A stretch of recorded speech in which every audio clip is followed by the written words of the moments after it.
Welcome to the Undisputed podcast. I'm your host, Jenny Taft. This podcast is the full show from today's episode of Undisputed from start to finish. They've got a busy slate, so skip Shannon, let's get to it. Welcome to Undisputed. We are live from Los Angeles. I'm Jenny Taft here with Skip Bayless and Shannon Sharpe. Good morning, guys. Good morning, good morning. Okay, Dallas Cowboys.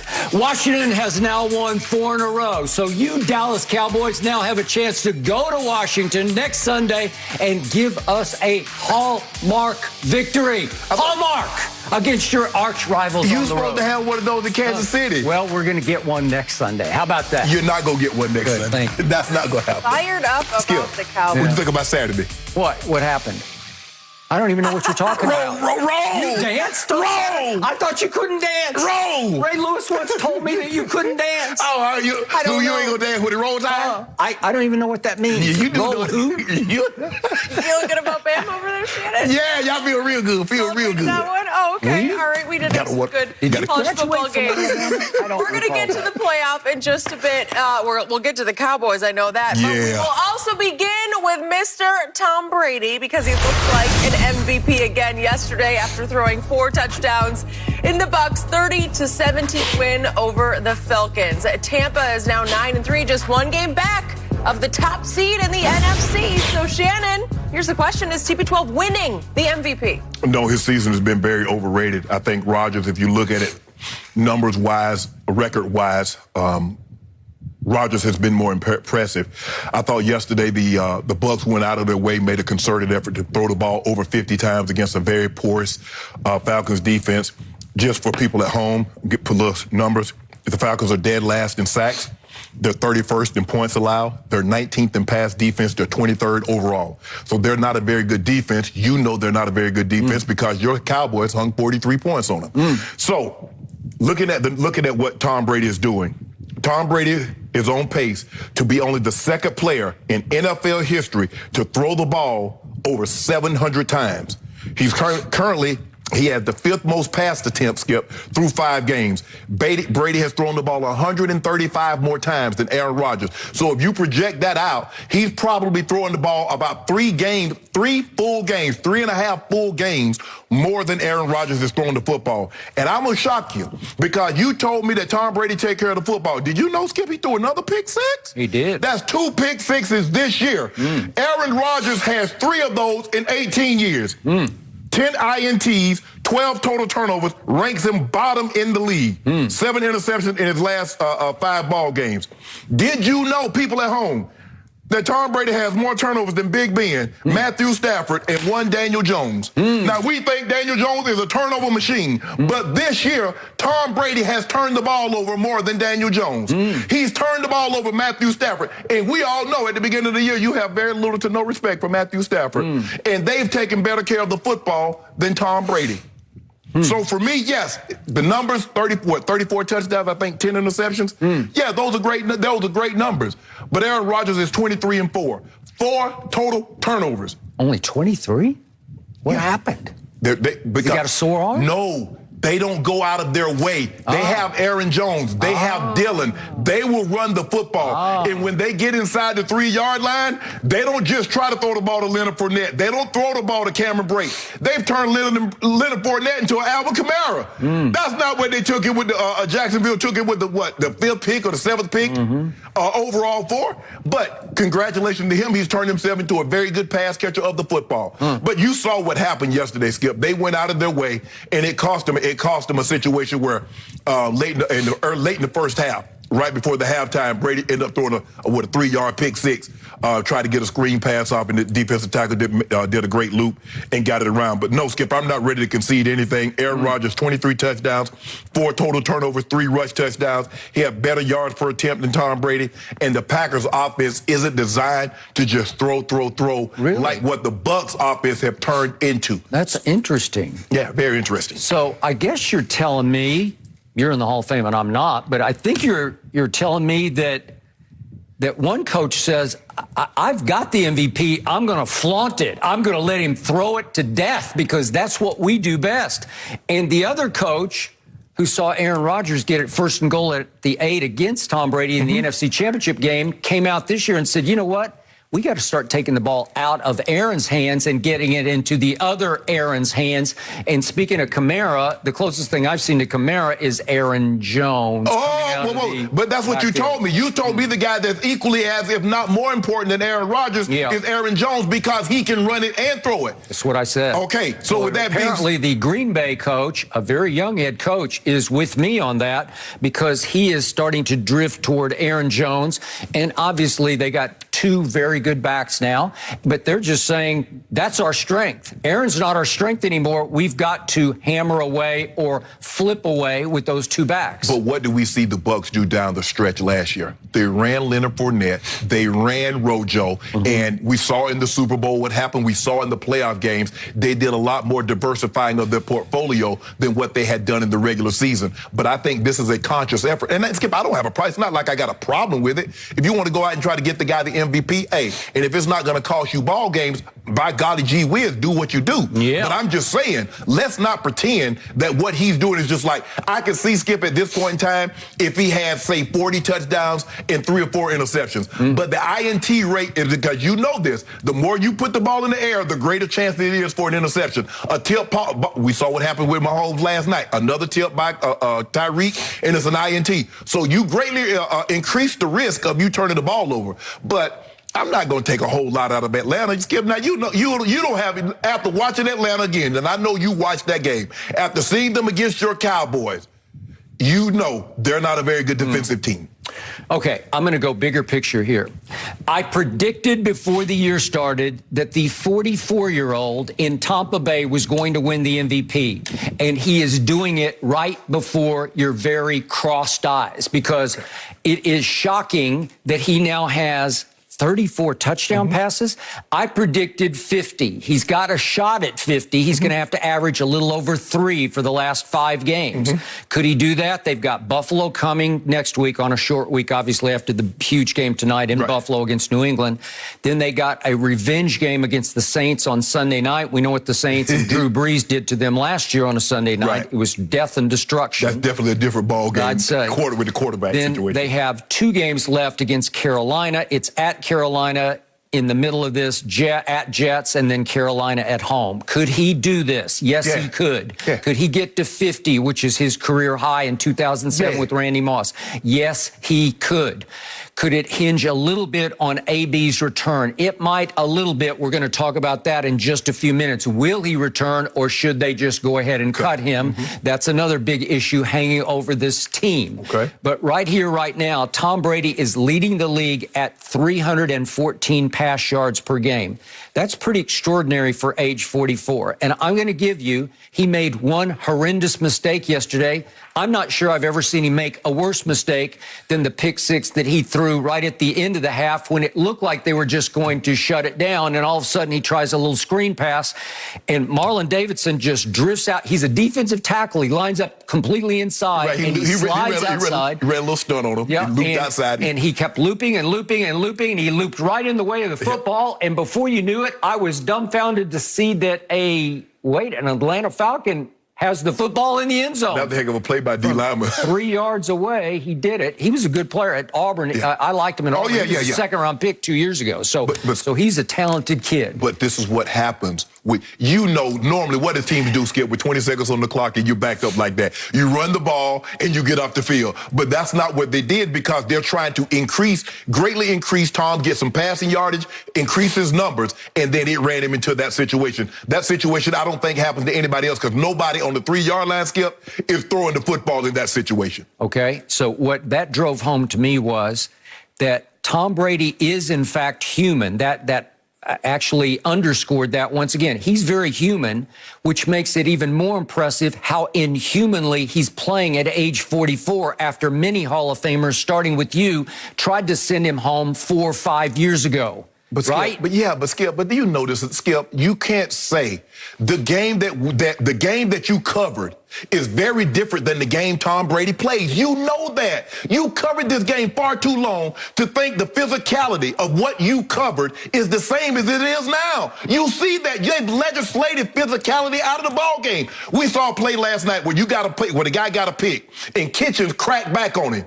They've legislated physicality out of the game. I'm glad they got that one out of the game because that was a almost lethal kind of shot. But I've seen Warren Sapp deliver those in the past to Green Bay, right? Well, actually, it's called the Hines Ward rule. Well, when he broke Keith Rivers. Yeah. But I've seen a number of those where it's close to, it's like Kermit Washington. Yes, but that's the thing, Skip. You remember how they used to be able to attack the quarterback. You were at the game where Goose slammed Rich Gannon and put him out for the game. You do that now, that's a fine. They're going to probably might even kick. You do that to Tom Brady, they're throwing you out the game. So I'm just saying, Skip, I'm not poo-pooing because at 44, it's impressive what he's doing. But the game is not nearly as physical as it once was, and so guys are able to play longer. I'm not going to be surprised. You're going to see more quarterbacks, Skip, play 40 and beyond and have success. I'm not going to say they're going to have the level of success that Brady is, but they're going to have a level of success that we had never seen before from guys 40 and older playing that position. Yet, what I appreciate about Tom Brady is that he has figured out how to take the physicality out of the game because there's an art form to getting rid of the ball quickly. There's an art form to sensing the rush from all sides and having extreme radar where we saw what happened to Justin Fields in the preseason where you just get clocked by the you're never going to catch a veteran. You're not going to catch him like that. You're not going to catch him like that because the ball is going to be gone. So I'll give you this stat that Tom has thrown the most passes this year with the fewest sacks in pro football. Yes. Okay, that has a lot to do with his offensive line, but I believe it has even more to do with the fact Brady is the greatest speed reader, the Evelyn Wood of the National Football League in history, because he's speed reading so quickly, the ball is going to be gone. He's not even going to give you a chance to take a sack. He's going to wear out your defensive line because you're going to keep trying and trying and trying to get to him, and by the second half, you're going to be exhausted because you can't reach him before the ball is gone. Even if you get a little bit of an edge on the guy who's trying to block you, the ball is going to be out. Well, they've done a great job of Skip. You look at Chris Godwin had 15 catches for 143 yards. That's less than 10 yards a catch. He only had 2 receivers that had double-digit yards per catch. So what it's showing you, Skip, they do a lot of screen. Their running game basically is the little screen game, the little quick pass, the flat passes to the running back, the little jailbreak screens to Chris Godwin. He get 2 blockers in front of him. So that's why it's so hard, Skip. It's hard to blitz him because they catch you just right with a jailbreak screen, and then Chris Godwin is out the gate, or Gronk or Cameron Brate's out the gate. So they've done a great job of designing because, like you said, he's 44. You're not trying to subject him to hold the ball to a lot of 5- and 7-step drops. But let's not poo-poo the fact, though, Skip. They're throwing the ball at an enormous rate. They are. And he has good numbers, but he's turned the ball over more than we've ever seen Tom turn it over. Well, that not more than, because if you do it by rate with how many attempts he has, it's sort of on par with what he would usually do. And by the way, you have disqualified 4 of his picks in the past as not his fault. But Skip, we see that, but it's still good. You think that pick last night was Mahomes' fault? No. That was a Tyreek. He popped it up in the air. But that's what I'm saying. But it wasn't a deadly accurate pass either, and we're going to talk about that later. Right. But I just think the thing is, Skip, look, Tom is throwing the ball, over 700 throws. Now, there's an outside chance he's on pace for 722. I think Matthew Stafford, about 5 or 6 years ago, Skip, had 727. There's an outside chance because they got Carolina, you mentioned Carolina, they got the Jets. So there's a great chance, Skip, he throws the ball a couple of more times, at least 50 times in the ball game. Okay. Especially if he's going to have the type of success that he had Sunday. I would accept your argument, but they're not losing. No. They're 9-3, and they have a really good shot right now of being the number 1 seed in the NFC because Arizona still has the Rams a week from tonight on Monday Night Football. Then the Rams also have Indy at home. Arizona. Arizona has the Rams and then has Indy at home. And then at Cowboys, and don't write us off there. You never know. Good luck catching Kyler. Okay, and then it's Seattle to close. But my point is there are 3 dicey games down the stretch. They could lose 2 of those games, and guess what might happen? Whoops, here they come. And you've got Green Bay sitting with the tiebreaker over Tampa Bay right now. And Arizona, because they beat Arizona. They're still a game back. Right. But they have Chicago, but then they go to Baltimore. They have Cleveland at home. They got the Vikings at home. So these are all dangerous games. It could flip. Baltimore's dangerous? You feel after what you saw from Baltimore? At Baltimore, I think they're dangerous. That was at Pittsburgh yesterday. Yeah, but we saw them against Cleveland. Beware of the Steelers. I told you, and we're going to talk about that in a few minutes. So no, the point beware is, Lamar. What's that? Beware Lamar. Okay, well, we'll talk about that. This is the 6th game this year that Tom Brady has thrown at least 4 touchdown passes. 5 other quarterbacks in history have had 6 or more games with 4 or more touchdown passes. All 5 of them won the MVP that year because it was 2 Peytons, it was an Aaron Rodgers, it was a Patrick Mahomes, and it was a Dan Marino. So I would say that puts Brady in pretty great company and on a pretty good arc toward MVP, wouldn't you say? Yes. And remember, he's got 6 of those with 5 games to go. Could he have another 4-touchdown game at Jets? Sure he could. Yeah, he could have a couple more, 2 or 3 more. Okay, he might. So here we come, and yet he has become mostly the whole show without AB, because who's his favorite deep threat target? It's AB.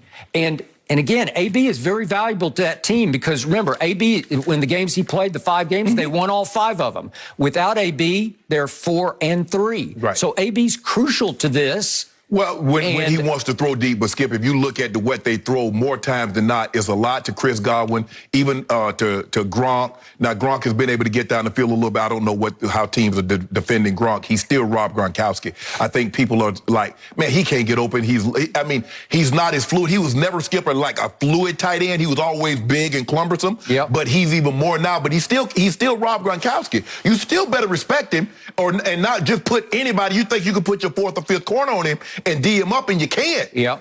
So he actually has 2 possession-type receivers who have made a Pro Bowl before, the year before he came. Right. Chris Godwin, Mike Evans. Well, Mike Evans made several Pro Bowls. Okay, well, that's what I'm saying. But they were Pro Bowlers pre-Brady coming. Can we see the 2 plays in that second scoring drive by Tom Brady, the first to Chris Godwin, if we could? Tell me this isn't arm strength. That's a rocket that he throws to Chris Godwin. It's a nice catch, but he's fairly covered, and he is thrown open by that rocket because it was right on time, right on target. And here's the next one. He says, well, I've got the other guy down the boundary over here, and he back shoulders Mike Evans. Thinking. Okay, bro, get deep. What are you doing? Okay. All right, back shoulder. My point is, at 44, do you see diminished arm strength? I know everybody's saying when he went to Tampa, well, he's declining arm talent. Really? Is that declining? Did you see those 2 throws? I think the thing is, Skip, as guys start to get older, what people are looking at, nobody envisioned Tom leaving New England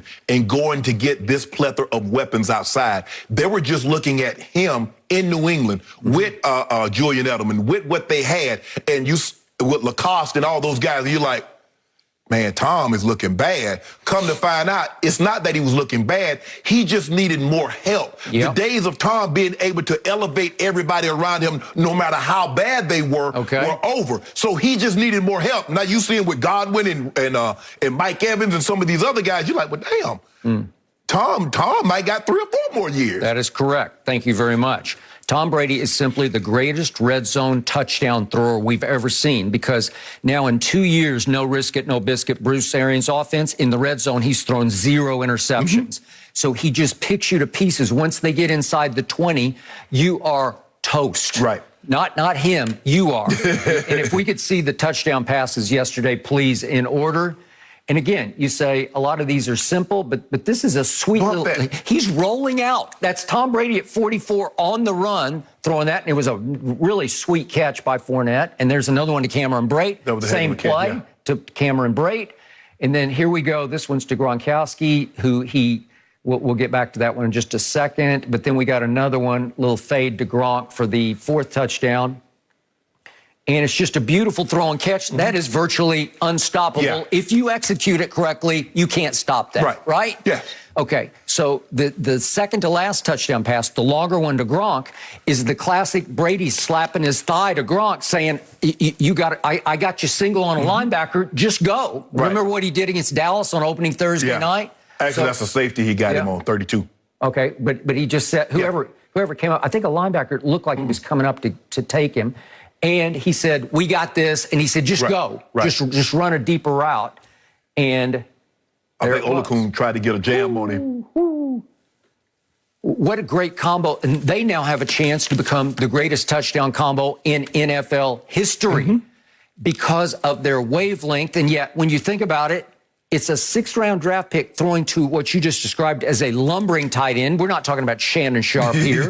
We're not talking about all the greatest tight ends, right? Yeah, but Skip, he's just so big, and I don't think people get enough. If you've never seen Gronk up close, and now you put pads on him, and you put all, and you got a 5'9" guy trying to guard a 6'6" guy down the field, and you see what happened. They just throw it over the head. He can't. He's just too big. He's physical. And you can't give him, he's a type of guy, and Tom Brady is the same way, Skip. They say, defensive coordinator says you can't give Tom Brady a steady diet of anything, or he'll eat it, he'll find a way to be able to stomach it. Well, you can't give Gronk the same look. You can't just okay, we're going to get in your face. You got to feather him. Sometimes you got to freeze. Sometimes you got to play like you're going to back off him and quick jam him. Yep. Sometimes you just got to feather him and not let him get his hands on you so he can toss you around like a rag doll. You have to constantly evolve your techniques against Gronk, because if you just try to get in his face and say, you know what, I'm going to get physical with you, you're not going to be physical enough, or you're too small to deploy the type of physicality that would be needed to neutralize him. Okay. So in the end, what did I take away from yesterday? The Bucs defense has not yet been brought to a boil yet, because they gave up 121 yards rushing, in large part because Cordell Patterson got loose once for 39, and he was ramming and slamming it right down their throat in ways I have not seen anybody over the last 2 years be able to do. Right. So right now, they're mostly all Brady all the time. Right. And they didn't try to run the ball yesterday, but they weren't able to run the ball much either. It's kind of the Cowboy syndrome. They had 57 yards rushing. Right. So what did they do? They threw it 51 times, and they ran it only 17 times. Right. Okay. Is that the winning formula? Well, for now it is, until the defense starts to get healthier in the secondary. Jamel Dean got a concussion yesterday, so he's gone. Richard Sherman's still on IR.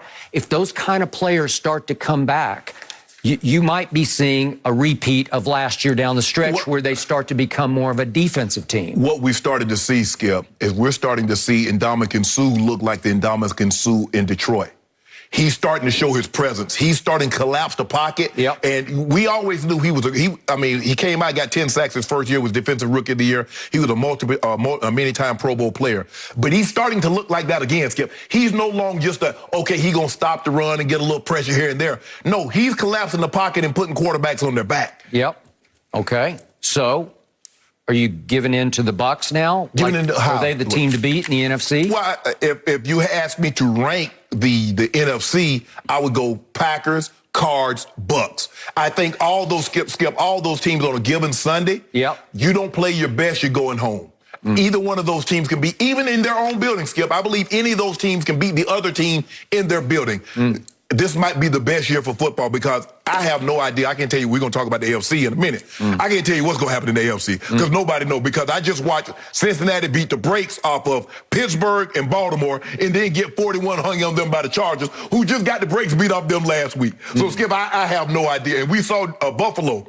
Buffalo was cruising along, beating everybody, and then next time we know, somebody done hung 41 on them in their building. That is true. Indy did.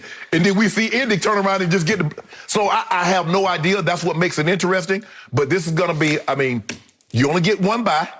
So somebody's going to have to take somebody's going to probably have to take their show on the road. Okay.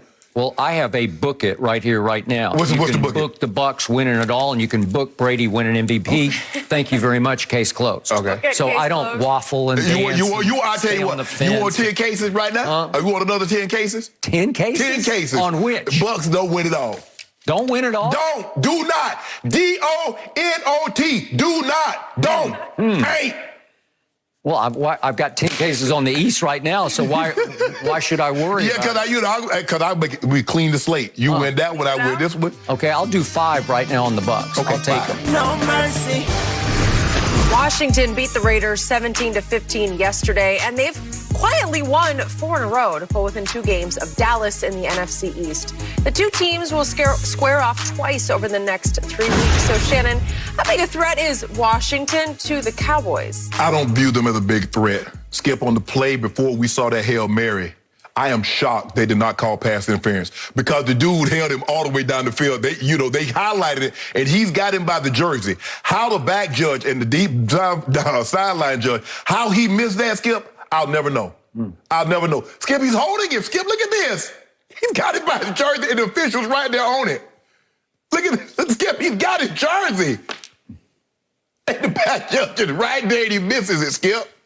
So, for me, in order for the Washington football team to win this division, they're going to have to do something no team has done all year long, Skip. They're going to need to win out. So, in other words, they're going to need to win the last 9 games because they're going to need to, in order to have any chance, they're going to have to sweep the Cowboys. That's what you're asking them to do. Sweep the Cowboys. Simple as that. Yeah. It's but simple. If they do, it's tied. So let me get this straight. No team in the NFL this year has had a win streak of 9 games. The Washington football team is going to put together that type of win streak and win the NFC East. I'm not betting nothing. Well, they might not have to win all of them, but they've just got 2 head-to-heads. Well, if they win those, you give Dallas no shot against Arizona, right? No, they ain't winning against Arizona. Okay, so then there's one down for Washington where they don't have to keep pace. But they got 3 games. They got 3 division road games. What's the likelihood of a team winning 3 division road games? The Washington football team. I don't see that happening. Skip, look, hypothetically, anything can happen. But I'm not seeing a team that's capable of winning 9 games or winning 7 of their last 9 games and having Dallas lose 4 of their last 5 games, and they overtake the Dallas Cowboys. The Cowboys have done something very good. They got off to this fast start, so now they control their own destiny. They don't have to say, well, if we do this and somebody else does that to that team, we can win the division. The Cowboys says, look, all we got to do is just do what we do. If we win 3 games, it's over. They can't catch us. Okay. As simple as that. So do I hear you are conceding the NFC? I'm not conceding it, Skip, but the probability. I'm going to say the probability of the Washington football team winning the division. The Cowboys winning the division now, I'm willing to go to 98.5%. Really? I was at 96 last week. So I'm up 2%. I'm up 98.5. Why don't you go to 98.6? Okay, right? Isn't that supposed to be the perfect temperature? Okay, you want to ride it up? Yep. Okay, I go to 90. Okay, you know what, Skip? I'm going to go to 99%. Oh, you're going to 99%. 99. Okay, 99%. Well, the Football Power Index gives the Cowboys a 90% chance of winning the division and making the playoffs, obviously, because if you win the division, you get a home playoff. You get a home playoff game. Okay. I am here to say that the NFC East should have been over last night. It was over and it was done, and it ripped me apart once again to see what happened to the team that humiliated us on Thanksgiving at home, that it happened to that team on its home field yesterday against Washington. Because before the play in question that you brought up, there was another throw by little Tyler Taylor Heineke in which he throws the game away.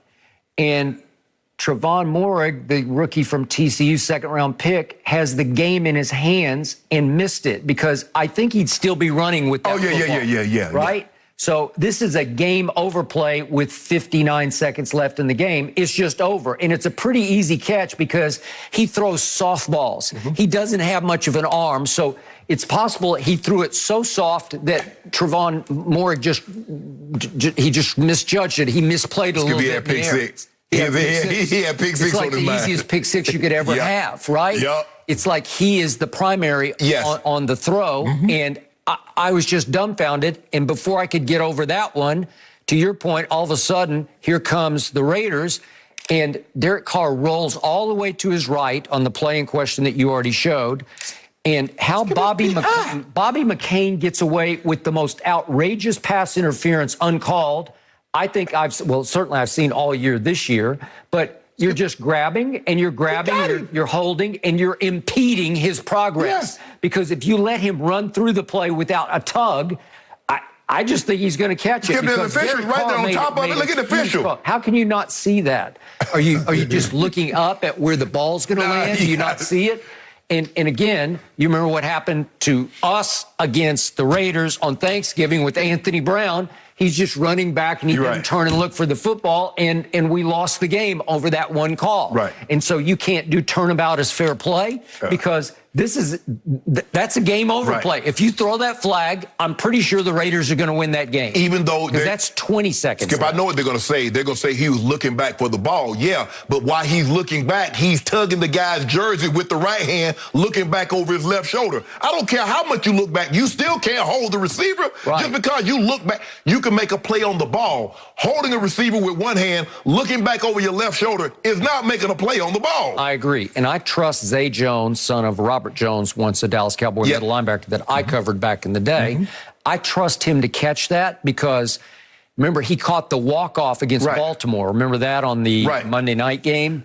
And Skip, you don't need him to catch it. You just need the official to throw the flag for holding. But I'm saying, if you let him run free, you let him run unimpeded, I just think he's going to catch it, and the game's going to be over that way. Okay. Maybe you tackle him at the 2, I don't know, but they're still going to win the game, right?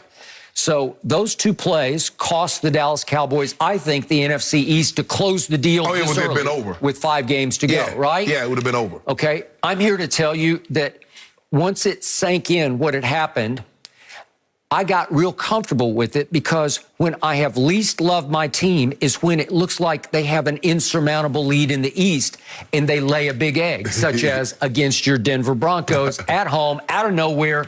It's 30-0 early in the fourth quarter because our lead in the East looked prohibitive. Yeah. And they came out like, we got this, and see the star on the side of our helmets? We're just going to roll our helmets out to the middle of the field onto the logo, and you should roll over and play dead for us. And Denver did not play dead, the same team that we saw Kansas City basically defensively just annihilate last night, right?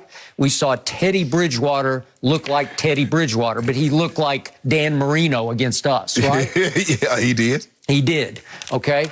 And when you least expect it, you get a game at Kansas City out of my team because they think they have a prohibitive lead where they just don't come out ready to play football. Right. And they lose 19-9, even though the defense hung in all game. My offense had the ball 12 times and scored 3 field goals. Well, that's in large part because you are unmotivated.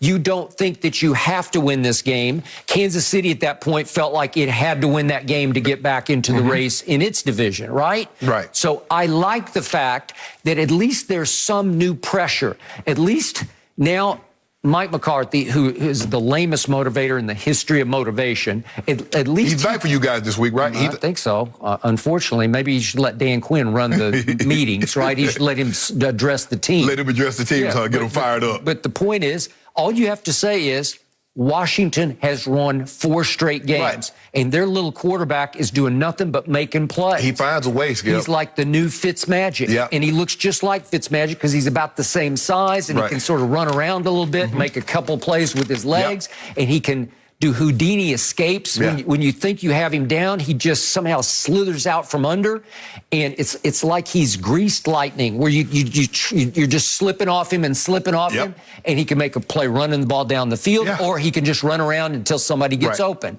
And he has a knack for finding open receivers that just shock me, because if you give him enough time to run around, run circles around your pass rushers, he'll find somebody open. And they have weapons, though I will say they just lost a huge one. Logan Thomas had the first touchdown catch yesterday, and it sounds like he tore his ACL. That's what all the projections were. It sounds like ACL, so he's almost certainly gone for next Sunday at Washington. Yeah, but Skip, you know what? Let's give Washington credit. They're beating bad football teams. They beat Carolina, they beat Seattle, they beat the Raiders. I don't think any of these teams are going to make the playoffs. It's still, we got 5 games to go. Somebody can get on the hot streak, but I don't see Carolina, Seattle, or the Raiders winning, going to the playoffs. Washington, and that's what you have to do. If you want to get yourself back into a division or playoff contention, you have to beat bad teams. You can't look back and say, damn, man, if we should have beat we should have beat Carolina. We should have beat this team. Right now, they don't have to say that. They won 4 in a row. They got 5 games to go. You're asking an awful lot of a team that I think is average to go on a hot streak and win. Skip, you can't be average and win 9 games. Okay, but they just beat the GOAT. at home. Yeah. Then they beat Cam in his fairy tale return to Carolina, right? Well, they beat that was in Carolina. They beat him in Carolina. That's what I'm saying. His return home. My bad. Yep. And then Russell Wilson. Yep. Who had a big game yesterday, but they made him look pretty ordinary in their big win, right? Mm-hmm. And then they went to the team that had beaten us on Thanksgiving and beat them at their place by hook or crook, but they beat them. So they feel real good about themselves. And somehow without Chase Young, another big loss for them on the defensive side, they've all sort of rallied where they're playing more as a unit instead of waiting for him to make one play. Well, they got to bring more pressure now because they just can't say, okay, and the Sweat was out also yesterday. Yeah, that's true. And so now Young and Sweat is out, so now you got to bring more pressure from the second level. The thing that I got a problem with is the fact that the Cowboys are worried about the football team. That should have you concerned. Let that sink in for just a second. You worried about that team. Like you said, little Tyler Heineke. Uh-huh. You're worried about him. You, Cowboys. Am I? Well, that's what you just said? Well, what did the last 4 games tell you should be? You should be worried about them. You shouldn't be worried about them. You should be worried about your stinking team. Okay. That keeps stinking it up every chance they get. My team just went and stunk to a victory at New Orleans. Okay. Yeah. So that was you. So you admit they were stinking. Well, that was take care of business, and they took care of it. It's about time. And you saw flashes of firepower. And I saw flashes against the Broncos, what I didn't see. I saw flashes against Kansas City, what I didn't see. Didn't see those same flashes against on Thanksgiving. Okay. Well, we'll see if little Tyler can get away from Micah Parsons. You think he can? Because I don't think he can. You feeling real? Okay. Now look at you now. Got your chest out again. Because DeMarcus Lawrence came back and looked a lot like DeMarcus Lawrence after missing all those games. He looked like he was in game shape and in high gear. Okay. Randy Gregory will be back next Sunday at Washington. Neville Gallimore, who is the most disruptive interior pass rusher that we had, will be back this coming Sunday at Washington. Look at you now. I'm just saying. You banging the table again, huh? Against that head healed up. My defense is looking full strength. And what has saved us all year long? My defense has played really well. From opening game at GOAT, my defense has shocked me every game. Hold on. Just a second. Time out. Why are you talking about the defense? You got a team that got Dak Prescott, Ezekiel Elliott, Amari Cooper, CeeDee Lamb, Michael Gallup, 2 Hall of Fame offensive linemen, and you ain't mentioned them yet. Yeah, because my quarterback has been way up and way flat. And I don't know why, but I trust my defense now more than I trust my offense. What? I believe my defense is the biggest reason that, would you believe the consensus point spread on this game on the gambling sites? -5. Dallas -5. Dallas is a 5-point favorite against their arch rival on the road who has won 4 straight. Should be a 10-point favorite. It should not. Should. Well, I always try to guess. I thought we might be a 1-point favorite. We're a 5-point consensus favorite. No. 5? Hold on. You just named that how your defense has been playing. You got probably you probably had a guy in contention until T.J. Watt did what he did yesterday. So now T.J. Watt pole vaulted to the front of the Defensive Player of the Year line, Skip. Well, he might, because he's leading the whole league in sacks. I'll give you that. And 2 forced fumbles. So with that being said, Skip, but your offense, you got all that firepower in this whole conversation. You didn't mention them once. That's the first time. We just talked about this up. This was 13 minutes, 30 seconds. And you ain't mentioned your offense with a $75 million quarterback, a $15 million running back, a $13 million guard, a $14 million tackle. I got a washed running back who's getting way too many carries. And I got an offensive line that is overrated at this point because it is aging. You know it, and I know it. I have not seen them dominate or even win consistently the line of scrimmage. No, they're better pass I'm not protectors sure than about runners. that. Yet, what has my team actually done quietly the best? Played best on the road. And now we've got the 3 division road games left. So think about what we've done. We went to the GOAT opening Thursday night. It took the GOAT the last minute and 24 to walk us off with the field goal. Am I right? Yeah. That was highly impressive, and I called it a moral victory, and I stand by that. And then we go to the Chargers. You saw what the Chargers did at Cincinnati yesterday? I did. They are capable. We went and beat them in their own place at SoFi, right? Yeah. And then we go to New England. You've seen what New England's done since this game. Yeah. Since we left with the walk-off overtime throw from Dak to CeeDee Lamb. What's happened? Well, we won that game at New England. We won at Minnesota without our starting quarterback because the defense held Kirk Cousins to 1 of 13 on third down. You did do that. How good is that? And then How good is it that our defense held Mahomes to 19 points at Kansas City? I'll take that and run with it any day or night. And all that firepower, you said, why aren't you talking about it? Because we had 3 field goals on 12 tries. That's all. And you had 0 points in the fourth quarter against Denver. Okay, well, I got that. But even at New Orleans, we did go win a game on the road at New Orleans. I just gave you all of our road work. We've done great road work very quietly. You proud of yourself? So why not go to Washington and hallmark it? Jerry said we need a hallmark. That would be a hallmark against a team that's as hot as any team in pro football now. You proud? Hallmark. Proud of your team that beat a guy with that was a marginal quarterback to begin with a busted up middle finger. Yeah. Who's that? Oh, the one in New Orleans. Yeah. I thought you were talking about Taylor. No, ain't nothing wrong with Taylor. Yeah. Ain't nothing wrong with Taylor. Well, TH got something for y'all. Okay, well, he almost beat the GOAT in a playoff game, just lit them up, and that was when the Bucs defense we thought was taken off, but it hadn't taken off yet. He got something for you on Sunday. Okay, well, we'll see about that. Well, we definitely will see. We're going to get some dew on this one. On which game? On the Cowboys-Washington football team game. Okay, I'll take it straight up right now. No, you're not going to take it straight up. You're going to give me what the line is. I'm not going to give you. Oh, yes, you are. Are you kidding? Yeah, no, I'm not kidding. This is as arch a rivalry as you will find in this league. I don't care if it's archery. I think it is the best rivalry in the football. Ravens and Steelers. No, sorry, it's not. Steelers. This goes way back. Yeah, y'all got a longer history with Skip. Way back. I know this one. Yeah. I know it inside and out, and it is a blood rivalry. Blood. You know what the Steelers Ravens are. Be spilled. It's newer. Yeah, I give you that. You know these games. You ain't winning. You ain't blowing. You're not blowing either side. No matter how bad the other team is, you're not blowing nobody out of that. But you know what, Skip? I'm not going to give you any points. Yeah, you're going to have to. You have to. Yeah. Well, have some guts. Have the courage of your conviction. You know what you did? I went completely out on a limb and said Dallas is going to go win this game. No. Hold on. Why must I give you? You wouldn't give me no points against Alabama and Georgia.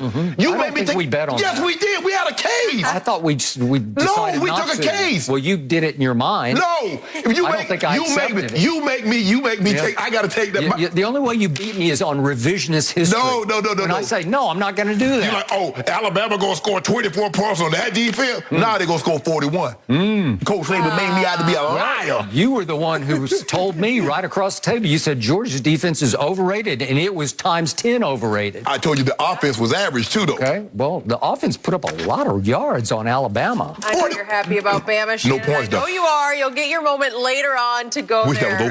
We will. But we need to get back to the Bucs and the latest surrounding the drama with Antonio Brown, because according to reports, the Bucs are actually considering cutting AB for his fake vaccination card incident. Bruce Arians said nothing has been decided on Friday, but had previously been on the record when first signing Antonio Brown that they would have a zero-tolerance policy with the receiver. So, Shannon, should they cut him, and will they cut him? If you're asking me, Skip, I wouldn't have signed him to begin with. Okay. That's me for it, and I made that abundantly clear. Did? But, Skip, why are we surprised?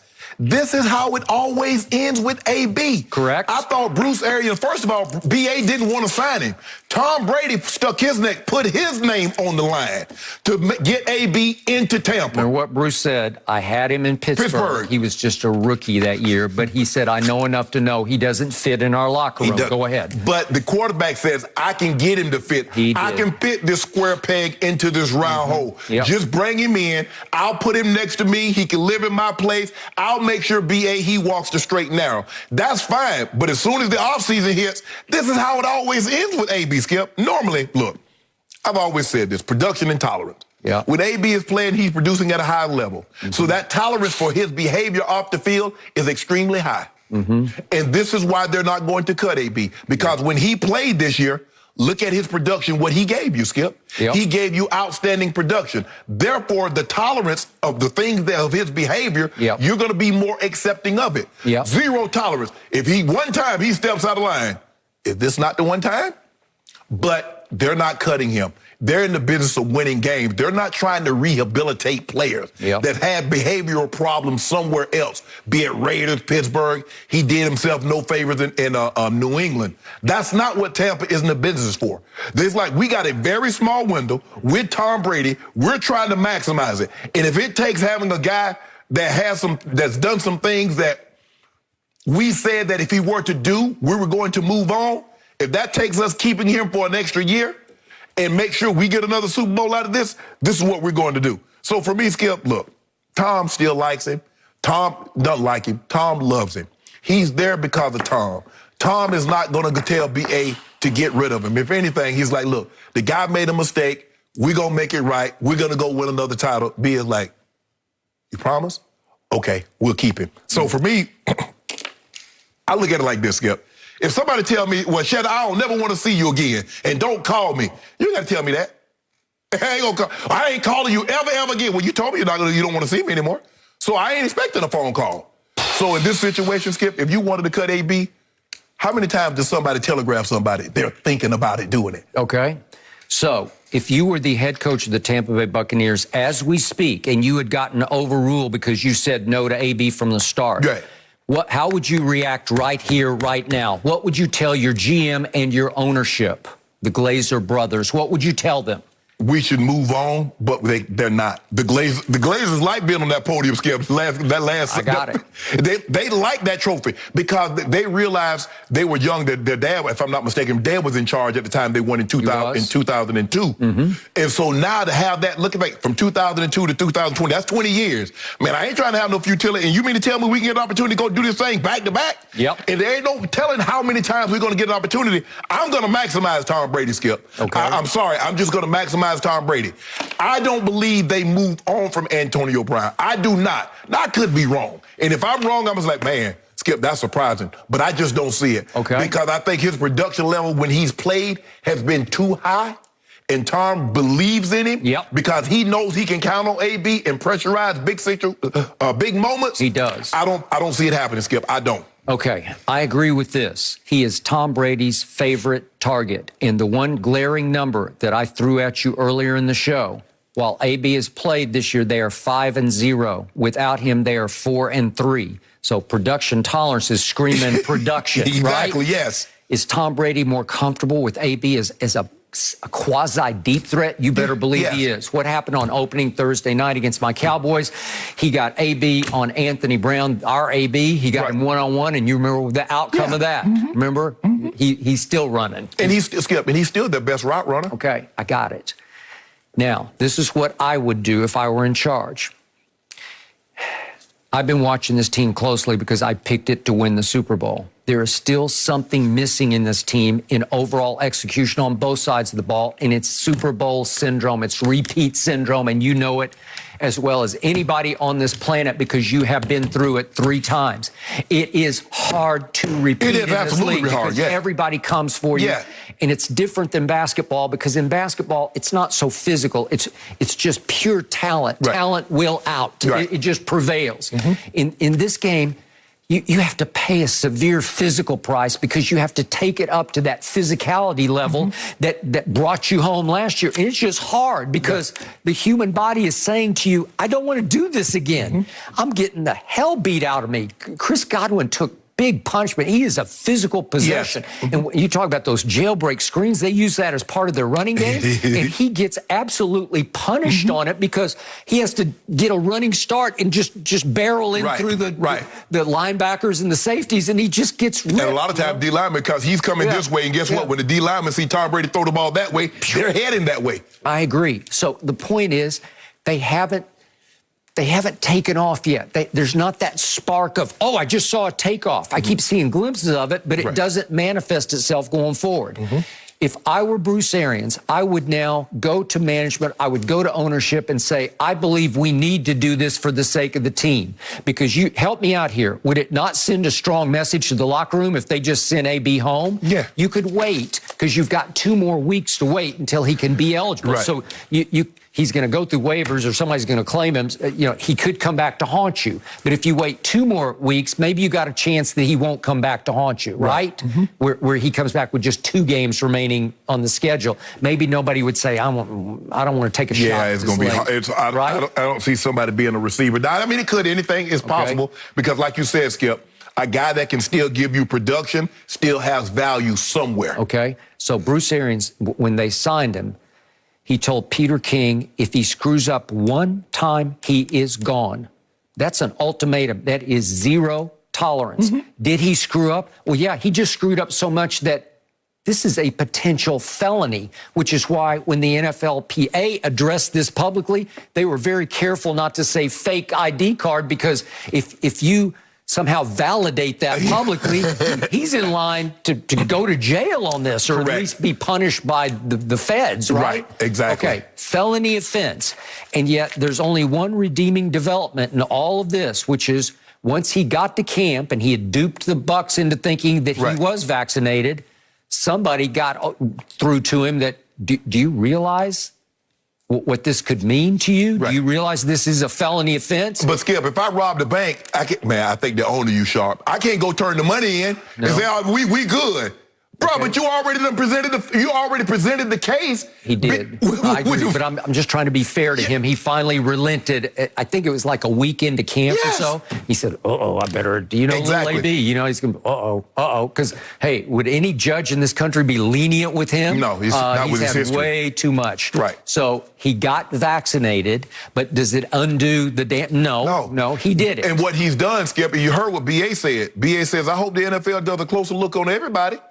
The NFL, and they said, look, they've asked teams, okay, let's go back and look. Let's make sure that these were isolated incidents, and they're not other teams or other players on teams that's done the exact same thing. So what he's done is that he's put a microscope on everybody. He did. And what did he say just about AB this past week? It pisses me off. It should piss everybody off in that organization, including the Glazer brothers.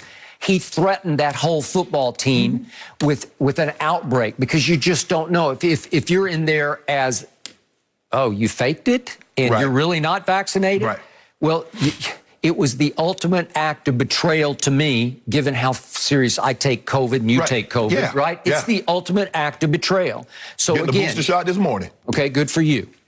You'll be fine. I was fine. I had no Did you reaction. work out the same day? Oh, absolutely. Okay, well, I'm going to work out after. Okay, you're going to be good. Okay. So the point is this. In the big picture, do they need? Sure, they need it. Yeah. But there are points in a Super Bowl run, especially when you're trying to repeat, that you need something to reignite you. You need a moment, a flashpoint. And as much as I hate to say, I would hate to see Brady have to go to battle without Antonio Brown. And by the way, little Scotty Miller was a no-show yesterday, so I don't know. He's their only other potential deep threat. They're all possession receivers everywhere, including the two tight ends. That's what they do: possess. But they don't run by you. Mike Evans can occasionally, but you have to really get faked out because he's not a burner, obviously. Okay, so the point is, if I'm Bruce Arians, if I'm the GM or going all the way to the top, I say we need this right now with 2 games to go. Just tell him thanks, but no thanks. Send him on his way. And our man Jared Bell asked Tom Brady about him after the game, and Tom just completely sidestepped and gave the Belichickian answer. He was very Tom Brady-esque. Yeah, he just said, I'm worried about playing quarterback. I got to play better quarterback. You know, that was his answer about how do you feel about Antonio Brown and the fake ID card. Well, so he's not going to divulge. Is it possible Tom is also pissed off? It's possible. Yeah. It's possible. Yeah, because he could blow this thing up. Yeah, okay. So in the end, I would like to, I hate to do this. It's like my mother used to say, don't cut off your nose to spite your face. And that's what I'm doing. But I just have this gut feeling it could be that flashpoint moment that could detonate them toward another Super Bowl run if Arians looks like he's still in charge. Because if you don't send him home, it's going to look like Arians is the assistant head coach to Brady again, which is probably true. But But again, would it not send a better message to the locker room? Yeah, it would. Skip, my thing is that, look, I would like for everybody to get vaccinated. But if you choose not to, for whatever the case may be, just own that and keep it moving. Well, just go on. Don't lie and say I'm immunized. Don't go get fake vaccine, mask up. So what? People gonna look at okay, he's wearing a mask. That means he's not vaccinated. Who cares? You have your reasons. Although I might not agree with them, but just own that. This is my space. I'm in the unvaccinated crew. You don't need to know my reasons why, but I'm unvaccinated. I'm cool, Skip. I'm good with that. But when you like lie and try to present an argument because you don't want to get judged. That's where Aaron Rodgers missed me. That's what AB missed me. You go through those lengths. You're kidding.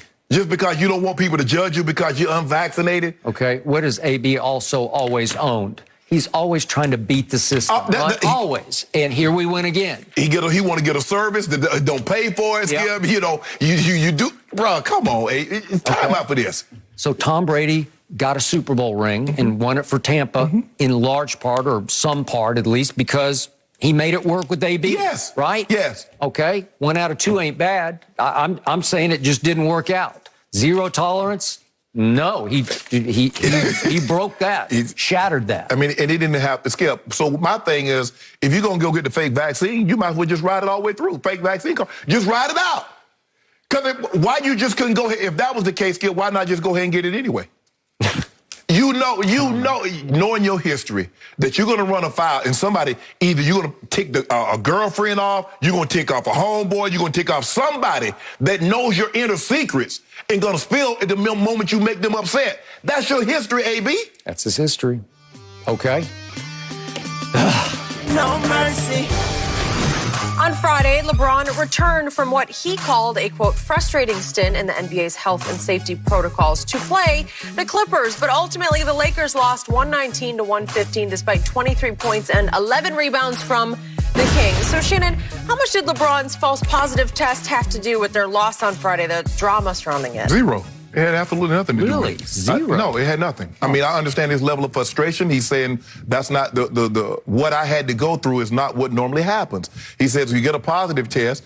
He says that you don't normally go straight to quarantine. You get an opportunity to retest. He said we didn't retest. I had to go straight to quarantine, had to go to isolation. My kids were in isolation, and it was very, very frustrating for me. And, you know, obviously, so I think that would, but that had nothing to do with it. So if that had something, if him missing a game or him having the COVID issues, what happened to those other 10 losses?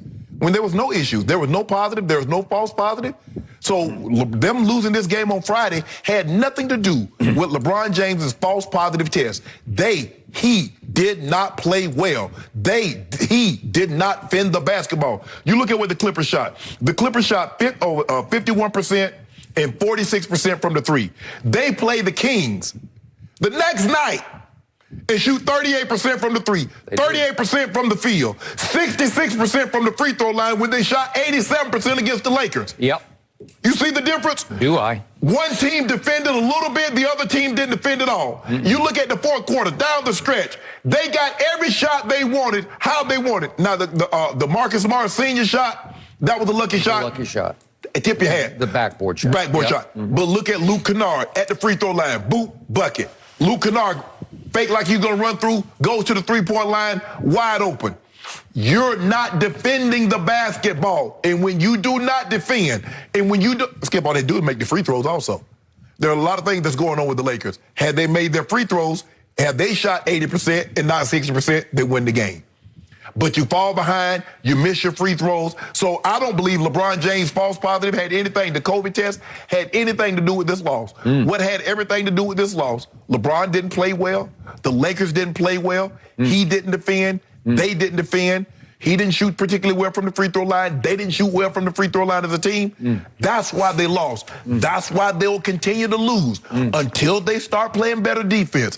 And until they start making their free throws, they're going to be in this situation. Win 2 games, lose a game or 2. Win a game, lose a game. That's what they are, Skip. They're not a good basketball team currently. I would like to point out very publicly how proud I am of my man, Shannon Sharpe, across from me, because he has turned completely on his man, LeBron James. He will no longer give him any passes. I never did. He will no longer defend him on any count, because LeBron made it extremely clear after the game that the NBA did that to him. He said after the game, I'm just confused, frustrated, and angry.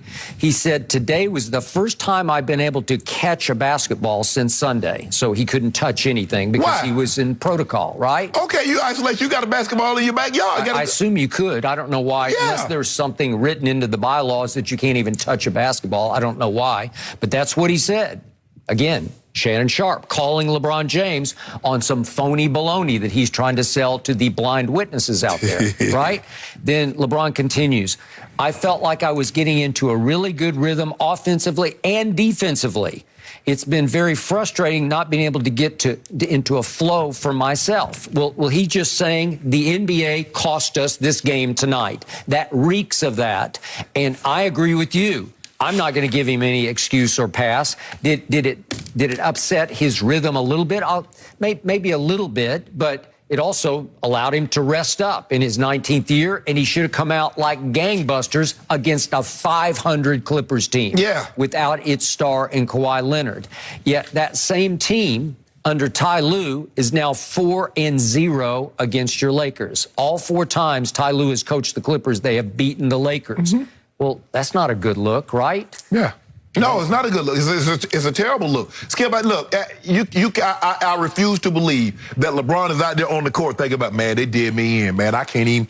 No, bro. I mean, what did LeBron shoot? He shot 9 of 23. He shot 2 of 8 from 3. He shot 3 of 5 from the free throw line. That's what did y'all in. That's why you guys lost. You can't defend.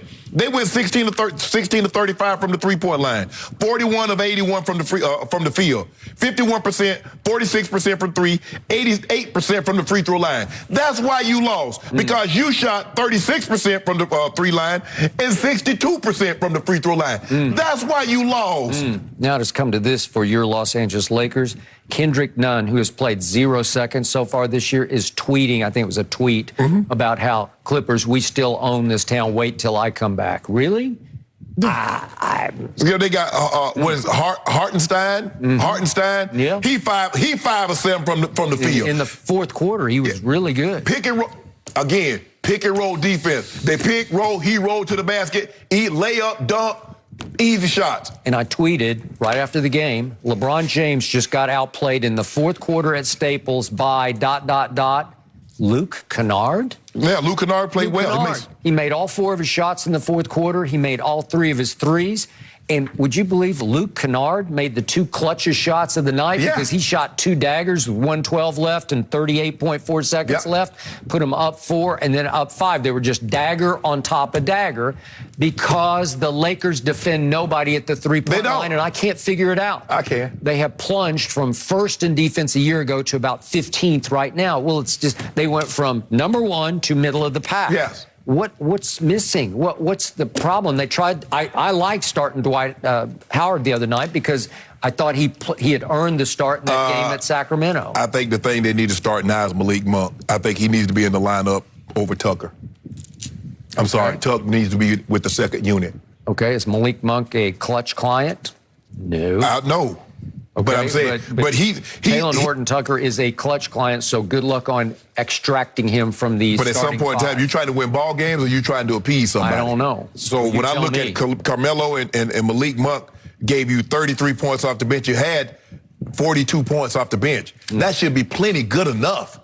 We're not getting enough. We're not getting enough from our starters. Russ only gave us 10, but Russ didn't turn up. I mean, Russ had 2 turnovers. I can live with that. Yeah, Russ has actually gone incredibly quiet to me. 2 or 2 from 3. Yeah, but he's just quiet. I don't even know he's out there. I want him to be. It's like he's on his very best behavior, trying to fit in. Right. I think Skip, he didn't shoot any free throw attempts. He doesn't on offense. He's just trying to sort of ingratiate himself and be a bystander on a lot of possessions. No, we can't. 10 points are not going to cut it. Okay. 10 points not going to cut it. All right, so here's what's really not going to cut it. LeBron James is now shooting 33.7% from the three-point line. Yeah. 33.7. That ranks 112th out of 156 three-point shooters in this league. It's not good enough, especially when you are running away with your career high in attempts. You're attempting 8.4 a game. Your career high was the last 2 years when he shot 6.3 attempts per game.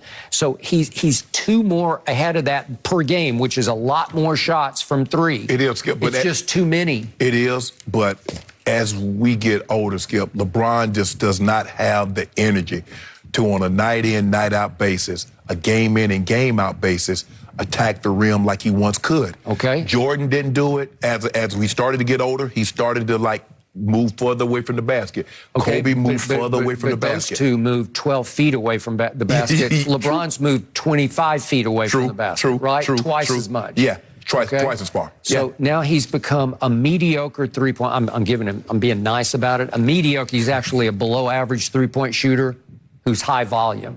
Well, that's a lethal combination for your basketball team, unless maybe you shoot 90% from the free throw line, but you don't. You shoot 74%. Yeah, which I'm winning that bet because I say we're going to shoot 73%. We're about to get back to 80. Really? Yeah. Well, that's going to be a big leap. How are you going to do that? You're going to make like 15 out of 15 against the Celtics tomorrow night? Nah, we go over time. We're going to gradually build it up. I think over the next 35 attempts, we'll probably go something like 27, 28, or 35. Really? His old routine is starting to be old to me. The one dribble, big deep breath, big deep knee bend. It's not working. It's going to work. See what you're doing? You try to put that. No. You try to put. I tried to. Nope. I tried to compliment him, and all of a sudden, it went south, as usual. He's on his 84th different free throw shooting routine in his career, 84th. But the thing is, you got to stick with it. It is a process. Just like making a cake is a process. Get the mixing bowl out. You get the flour, you get the egg, you get the butter, a pinch of salt, vanilla extract, okay, nut, whatever the case may be, Skip, it's a process. So LeBron James, don't change the process because then you will change the results. You see what he did, Skip? You know, hey, people are like, man, this cake don't taste the same. Did you do the exact same thing? No, I didn't add quite as much butter as I did last time. Therein lies the problem. Really? LeBron, stick with it. This routine is working well. You might have a few hiccups along the way, but still do with it. One hard dribble, deep breath. Just let it fly. Just in your mind here. This new, now old routine is working so well that 74% from the free throw line ranks 84th of 102 free throw shooters. 84th of 102. Skip, that's way below average. Skip, he's not going to be Steph Curry from the free throw line. That Stop. stinks. Skip, he's not Steph Curry, Larry Bird from the free throw. Seth Curry? Can he be Bill Curry? Seth Curry is still like high 80s, Skip. Look at Dale. Dale can shoot free throws at a high clip. So naturally, his kids are going to be. Yeah. He's a middle 70% free throw shooter. I believe he can get to who's been sub 74 the last 5 years. But I believe we can get to mid to high 70s this year, and we will. Really? Yeah. Well, right now you're just a basic 500 basketball team. That's who you are. That's what we are. Yeah. That's what we are until they decide, say, you know what, we're going to play some defense. It's not going to be all about offense, and we're not going to wait till the fourth quarter, late in the ball game, to dig in and try to get stops. This is what they're going to be. You going to pay the Celtics back for what they did to you up there? Yep, we're going to get them. Are you? Yep. Get back. Get back. Man, I don't know. I know. LeBron going to launch 12 threes? If he launches 12, he'll make 7 of them. Will he? Really? He sure will. Oh, I got some due on that right now. Sure will. Okay, I'll do 3 cases versus 7 threes. He ain't gonna shoot 12 times, though. Oh. Well, you said he'd make 7. Yeah, if he shoots 12. Will he be 7 of 7 then? No. No, I'm saying if he shoots the volume that you're talking about, if he goes to that level, shoots 12, 13 threes, he's making 7 of them. Really? Okay, I'll take 3 cases on that right now. If he shoots 12 or more threes, he will not make 7. Bet. Thank you. You got him. I did that right there. You said 12 or more. You said 12 or more, so he might shoot 14, 15 threes. Oh, it's just weird. He's going to make 7 of them. He's going to make 7. Average, middle of the pack basketball team right now. But that is kind of what we make 7 right now. No mercy. This week on Thursday Night Football, it is a clash of playoff hopefuls. Big Ben and the Steelers head to Minnesota to face Kirk Cousins and the Vikings. Thursday Night Football at 7:30 Eastern, 4:30 Pacific on Fox, NFL Network, and streaming on Prime Video. Well, Pittsburgh is coming off a big win against divisional rival Baltimore, who had a chance to steal a victory but fell short on the potential game-winning 2-point conversion in the final seconds of the 20-19 loss. John Harbaugh defended the decision after the game, citing the belief in his team as well as the injuries they were facing at the cornerback position. So, Shannon, should Harbaugh have gone for 2? Knowing what we know now, it makes perfect sense why he would go for 2, Skip. He was starting to be down, and he's like, you know what? This is a coin flip game now. We kick the PAT, Skip, and we go to overtime. It's a coin flip. We lose. We got no corners. They're going to go down and win anyway. So let's try to end it right here. They got the play. They got the perfect 2-point play call. Lamar missed him. It's as simple as that, Skip. There's no other way around it. He missed him. The last 2 weeks, Lamar Jackson has been awful. There's no other way around it. And the problem that people have, people in Baltimore and people that support Lamar, and I'm one of Lamar's biggest fans, is that you look past the mistakes when you win. Okay, so now what?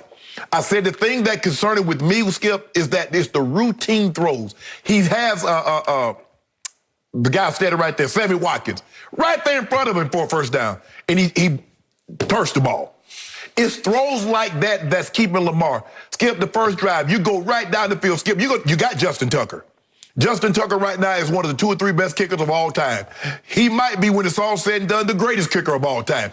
You're going to get 3 points. And Lamar Jackson is retreating from T.J. Watt and just throws the ball up in the middle of the field. Now, we've seen him get away with that. He did that a couple of weeks ago, and he found Mark Andrews. Yep. Skip, why? Why would you do this? Why would you do this? Lamar needs to understand sometimes he can just be Clark Kent. He doesn't need to be Superman. Sometimes he doesn't have to be a hero, Skip. An ordinary, mundane, average quarterback in certain situations will suffice. And he can't get around, he can't wrap his arm around that. But this is what we know. Lamar Jackson has 13 interceptions this year. He had 18 in his first 3 seasons combined. He went 3, 6, 9, 13. You see where that's trending? How about this here? He went from 58% completion to 66, MVP, 64.7, 64.8, 64.7. You see what's happening? Yep. You see the regression that we see. We don't see the progression. At some point in time, 7 sacks. Lamar, how much time do you think you got? He didn't play well. He didn't play well last week, and he said he was going to fix it. I played like a rookie. I'm going to fix that. He didn't fix it yesterday. And John Harbaugh, I understand why he did it, knowing what I know now about the situation. But Skip, Lamar Jackson, they should have never been in this situation to begin with. Had Lamar Jackson played like we know Lamar Jackson can play, they run away with this ball game. But they let the Steelers hang around. Ben makes enough plays at the end, and they win the ball game. But the Ravens need to fix this. Lamar Jackson needs to fix this. Their defense is not suffocating, is not dominating, so they can't overcome the mistakes that he's currently making. They beat Cleveland with 4 picks last week. And you're like, oh, man, we won. Okay. So you say you are Lamar's biggest fan. I also consider you his biggest critic, but it's constructive criticism that you dole out here on the show. Baker, Dak, even Tom, Aaron Rodgers, all of them get it. You can't, and I get it. You know, man, but I get it. That's your guy. But your guy's not playing well currently. Clearly, he is trying desperately to live up to his MVP-ness because he knows as he goes, that team goes. And I agree with you. He is pressing. He's trying too hard. He is overthrowing. He's throwing curveballs in the dirt too often. He's trying to pull rabbits out of his hat too often. When he scrambles around and just heaves it up for grabs, it won't work. The league is catching up to that. So I give you all the above. Now let's go back to go for 2. I learned my football from the great Tom Landry and Jimmy Johnson and Barry Switzer and the greatest Bill Walsh and the great Chuck Knox. The old school rule I was always taught back in the day, even before you played, was on the road, you go for 2 and the throat and the win. At home, you kick the point and play for overtime and the tie because you feel like you got your fans behind you. You should be able to overcome them in overtime at home, correct? Right. So I had no problem, 0 problem with this. Tomlin took a little bit of a funny shot about they go by their analytics, and he says that makes them predictable, which, well, okay, yeah, because the analytics say you make that 47% of the time. So call it about 50-50. Yeah, it's a coin flip. It's about a 50-50 play. But what did we see John Harbaugh do with Lamar? In crucial situations, he's put the game in his hand. But that's who they are, Skip. You do it. Yes. You do Remember it. Kansas City? Do I? How many, 4th down? That's what I'm saying. There was 4th down. Okay. That was it. Yeah. That's go for the gusto and the guts. Do it right here, right now. I believe in you. Right. You do that, and against Kansas City, I got you. Well, he didn't get you yesterday, but here's my big issue with this. I do not understand the design of the play call. And this is where I cannot blame Lamar for this, because help me out here. Why would you not block T.J. Watt on this play? He is simply the most destructive pass rusher in all of pro football. He leads the NFL in sacks. He is starting to surge ahead as once again, here we go again, Defensive Player of the Year. Help me out. Of all the players on the field, you're not going to block him. You're going to hope that he goes for the inside play fake and runs down the line of scrimmage. He's not going to do that. Right. It's Lamar or bust. He knows it better than anybody. His whole mindset as he comes off the line of scrimmage is, I am going for that quarterback, and I'm not going to let him get wide of me. I'm going to make sure that I have him under wraps right here, right now. Right. And look at this play. They don't block T.J. Watt. Are you kidding me? When you're trying to get the slide out the backside, it's what we used to call this tiger slide. Okay, it's the one guy you don't mess with. Right. You don't even risk that. You don't try to trick him because he's not trickable to me. He's cagey smart and wily smart and nasty smart. Right. And he breaks on this play and jumps right in front of Lamar and makes him jump inside and make a throw over the top of T.J. Watt. T.J. Watt made that play. Nobody else made that play. That's T.J. Watt special right there because I was surprised he even got the ball within catching range of the tight end because, look, that's just, my God, Mark Andrews, who has great hands, he was trying to tip it up to himself, and he just couldn't quite control it, right? Okay, and you see him throwing his helmet. I think he's throwing his helmet because what the hell were we just doing? Because it put Lamar in a play. You said he missed the throw. How could he not miss the throw? How tall is T.J. Watt? Like 6'5", 6'4"? I think he's like 6'4", yeah. Well, he's a big human being. Yeah. I know his brother's a little bigger than he is, but listen, that man leaping in your face, and you can see Lamar, he has to try to jump inside and throw awkwardly over the top. It's impossibly hard. He blew the play up, and I don't get the design. How could you say, we're going to call a play in which we don't block the best defensive pass rusher in football? Well, Skip, I think the thing is that, look, the Steelers have, obviously, when they play Lamar Jackson, they have a specific game plan in which they're going to do. If you notice, they blitz a lot up the slot in his face. That's to keep him in the pocket. We want you to throw the ball from the pocket because we feel you're most dangerous with your legs and your arm outside of the pocket. No doubt. So we're going to bring the blitz. We're going to let you see it. We want you to let you know that we're coming to keep you in the pocket because if we want to, if you escape the pocket, we want you to go away from your dominant arm. Look, actually, Lamar is left-handed, but he throws right-handed, Skip, if I'm not mistaken. Well, it's like Westbrook, it's like LeBron. Right. Okay. So with that being said, Lambert also. But with that being said, Skip, he just seemed to, he doesn't seem comfortable over the last two games. He's had some games, but he's had some head-scratching games this year, Skip. You're like, well, damn, Lamar. Yeah. You're an MVP. After being in the league as long as you've been in the league, you should be beyond these types of mistakes. Yeah. And for whatever reason, just when I thought last week it couldn't get any worse, it was just like he was confused, Skip. 7 sacks, and he ran himself into a lot of those sacks. There are times that he had an opportunity to like, oh, ain't nobody here, to bolt. Yep. It's almost like in his head, Skip, he's like, no, I'm going to show you guys I can throw from the pocket. And that's what I'm going to do, bruh. Okay, well, what are they down? Like 5 running backs, right? Yeah. Okay, and now they're down a bunch of cornerbacks, so the defense isn't quite as just completely overpowering where you can't lean on the defense to carry you. So now more and more pressure goes on the quarterback, and he's having a hard time living up to it. Right. But at some point, sometimes, Skip, you don't have to be a superhero. You can just be average. Yeah. Lamar needs to understand, if he understands one thing, Skip, and this is what Mike used to tell us, every play is not meant to score a touchdown. And Lamar needs to get that thought out of his head. He thinks every play, somebody should hit their head on the goalpost. And so he goes out and tries to do extraordinary things. He does. When the average and the mundane in those situations would suffice. Okay. Look at Tom. The really great ones understand, you know what? This 3-yarder will do really good. Yeah, there's a possibility, but there's a greater risk for INT or something bad happening. Let me take this check down. Yep. Let me take this little throw. And once Lamar gets that in his system, gets that in his bag, he'll be a money.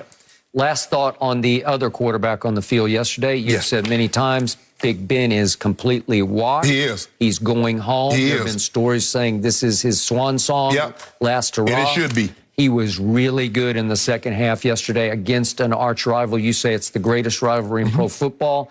Second half, Ben Roethlisberger was 13 of 18 for 156 yards and 2 touchdowns because he can still make plays with his head. With his head. Yeah, he knows how to make plays. He ain't going to push the ball down the field, though, Skip. I don't know. Boy, he threw one to little Deontay. Yeah, the fake and threw back across, But he threw one bomb that he hit him right in the hands at the goal line. You got to make that play, that catch. But other than that, he made clutch throws when it's time to make them because he's been doing that for a very long time, and they are still afloat. Are the Pittsburgh Steelers? Yeah, they could. The Ravens could have put a nail in the coffin. They could have dealt them a death blow. Yep. Absolutely. Yep. But Lamar is going in the wrong direction. No mercy. Patrick Mahomes had another very un-Mahomes-like game last night, throwing for only 184 yards and no touchdown passes. Still, Kansas City beat Denver 22-9 and remains in the driver's seat for the AFC West title. So, Shannon, can the Chiefs get back to the Super Bowl with Mahomes playing this way? No, they can't even win a playoff game with him when playing this way, Skip. Mahomes hasn't been himself this year. He hasn't gotten help from his receiving core. Tyreek Hill has the third most drops in the NFL this year. They don't run the football. Everybody, Skip, I saw the stat on television last night. The average offense places cover 2 shell about 47% of the time. The Chiefs face that defense 72% of the time. So what the Tampa Bay Buccaneers did in the Super Bowl says, look, we dare you to run it. We don't believe, first of all, we don't believe you can run it. And if you do have success running the football, because you have Mahomes and these talented receivers, you won't stick with it. And right on cue, they won't. I mean, Edwards-Helaire running the football with the Williams run the ball, and then all of a sudden they start throwing it. And, they get a nice run. They get a holding call. Trey Smith gets like 2-3 holding calls every single game. He's worse than, I can imagine him and Connor Williams being on the same team. The official would need Tommy John surgery with all the flags that he throws. That's true. But, Skip, look, this offense hasn't been the same since we saw them and what happened to them in the Super Bowl. They've had spurts. You see them against Philly. We see them against some teams, Washington, and they put up. But for the most part, Skip, this has not been the same offense that we saw Mahomes in his first year win the MVP, the next year go win the Super Bowl, and even up until the Super Bowl last year. This offense is a shell of what we remember it to be. Now, the defense played okay, but the Broncos had over 400 yards total offense. They couldn't tackle Javonte Williams. He got whatever he wanted, whatever it was. He was just running through tackle after tackle after tackle. So, for me, no, they can't. Look, they beat the Giants, really. They beat Green Bay with Jordan Love. They beat the Raiders. I think they got the Raiders again coming up. Cowboys and the Broncos. Nah, they can't get back to the Super Bowl. Really? No. And that is your preseason pick. That was my preseason pick. Yeah, to win absolutely. it all. Yep. Correct? So you're done with them. I'm not done, but I don't believe they can get back. Given what I've seen thus far. Skip, this is not a one game. This is not 2 games. No. This is a season. I've seen more games like what they played last night as opposed to more games than what I saw against Philly and Washington. Okay. In my time, and I've been doing this for a long time, I cannot remember a still young quarterback who's been the MVP of the league and a Super Bowl MVP falling this far, this fast, because he is plunging over the last 8 games. It's not 2 or 3 games. Right. It's an 8-game slide of slump, and it just gets worse and worse and worse. So his QBR over the last 8 games has been a grand total average of 42, which is scale 0 to 100. So he's consistently playing subpar football for 8 straight games, and he had a 7 QBR at Tennessee, a 45 against Buffalo, a 20 against the Giants, and he managed 19 points against my Cowboys. 19 points. Well, he didn't average that last night. They averaged 16. They got a pick 6. They did. They gave points. Kansas City is now winning, can't believe I'm saying this, with its defense. Not winning with its running game because it's still way down. It's 19th in rush yards. So what do I see in Patrick Mahomes? I see a still young quarterback who has some of that same Lamar Jackson syndrome that we were talking about, where you're trying to live up to what everybody thinks you should be. And the only way to live up to it is to go globetrotter, as I call it. You've got to throw it behind your back, between your legs. You got to throw it left-handed. You got to no-look it. You got to sidearm it. And last night, his new motion is now sidearm. Yeah. He has the single worst throwing mechanics in the league, and it ain't even close. And it's killing his accuracy because he's now fallen into the terribly bad habit of everything. I want to come down here and go shortstop on you because he was a shortstop growing up and a pretty good pitcher. His father's a big league pitcher, but he loves this sidearm. You know, and I know. It does weird stuff to the football, and you can get away with it, and people are going to ooh and ah. But if you do it on a routine basis, you're going to miss a lot of throws. And I thought even the throw to Tyreek, he's just coming from such weird, odd arm angles with sort of a funky, out of rhythm delivery that it's making it harder and harder to catch. So look at what happened to his receiving corps. They thought Josh Gordon could be the answer, right? So he played 11 plays last night and got 0 targets and 0 catches and didn't even register on the stat sheet, right? No. Look who led them in receiving yards. It was the 2 running backs because I'm sure Andy's been all over him. Take your check down, take your check down. So he took 3 check downs to Darrell Williams and 3 to Edwards-Helaire, who caught, Williams caught it for 60 yards and for 28 yards. Those are the 2 top yardage. Look what happened to his 2 studs. Travis Kelce, you caught 3 balls for 27 yards? And that's like a night off for him. The thing what's happening, Skip, is that because the offense is struggling, Kelce and Tyreek are trying to make big plays. That's why Tyreek dropped the ball, Skip. He's looking to get gone. And he's looking by the way, he caught 2 balls for 22 yards. Yeah. Go ahead. And he's looking to get gone. So he's more focused on getting gone than catching the ball and then getting gone. So I get it, the frustration level, because, man, I'm used to getting like 12 targets, having me like 8, 9 catches, a buck 25, a couple of touchdowns. Well, it's not there because the teams are playing you. They're not going to give you those big plays. Yeah. Skip, remember the first 3 years of Mahomes? It was big. Tyreek, 50 yards. Kelce, 35 yards. It was these big plays. And the team says, nah, we're going to make you nickel and dime because what we feel is that you'll make a mistake. And sure enough, they're going down the field, and what happened? Tyreek carried him the football, PS2 gets an interception. And that seems to be their reoccurring theme, Skip. They go all the way, they get 8, 9, 10, 12 play drives, and then a carry them here, and it's a pick going the other way, and it kills all your momentum. But for me, as I look at these guys, Skip, looking at a 22-9 over the Broncos, Skip the Broncos, come on. Teddy's ceiling is 5 to 7 games. It is, and it's hard to watch after that. It was hard to watch him last night. That's what he'll give you 5 to 7 games. They got talent on the offensive side, Skip. The Williams kid can run the ball. He can. The tight end, they got decent tight ends. The receiving core, the quarterback. Okay, I got it. Right now, Patrick Mahomes has the single worst footwork and throwing mechanics in pro football, and I blame a lot of it on his head coach, who had the vision to trade up in the draft and snatch him when nobody saw that coming, and it was his new toy, and Andy won a Super Bowl with his new toy, and he wants to beat his chest and take a lot of credit for it. Well, now his new toy needs some work. He's on the phone. You know, he needs to go back to the basics and start over with some basic footwork and get the ball, get the motion more over the top a little bit, because we all know he's got a huge arm, and he has great winning charisma. Once they get it cooking, man, once he gets going, he is hard to stop, as we saw in the big playoff comebacks, right?